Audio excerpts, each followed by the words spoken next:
আসসালামু আলাইকুম। হাই বন্ধুরা, কেমন আছো? আজকে তোমাদের মাঝে সুন্দর একটা ভিডিও নিয়ে আসলাম।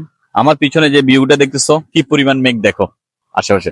তার মেন বিশেষ করে আমার গাড়ি আমি এখানে ড্রাইভ করে আসছি, দেখো রাস্তার পাশে কি সুন্দর একটা ঝর্ণা।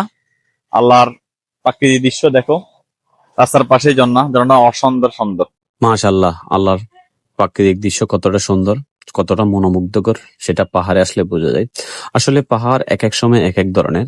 সবচেয়ে পাহাড়ের সৌন্দর্য উপভোগ করতে হলে বর্ষাকালে আসতে হবে, কেননা বর্ষাকালে মেঘগুলো পাহাড়ের গায়ে লেগে থাকে, বৃষ্টির মেঘগুলো আর কি।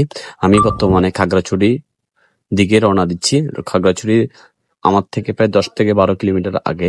আমার এই রাস্তাটা দেখে ইন্ডিয়ার দার্জিলিং এর কথা মনে পড়ে। ইন্ডিয়ার দার্জিলিং রাস্তাগুলো আর খাগড়াছড়ির রাস্তাগুলো সেম, দেখতে একই রকম। সোবাহান আল্লাহ। আশা করি আপনারা অবশ্যই খাগড়াছড়িতে ঘুরতে আসলে আলোটিলার যে রোডটা আছে, দার্জিলিং খ্যাত রোডটাতে অবশ্যই আসবেন।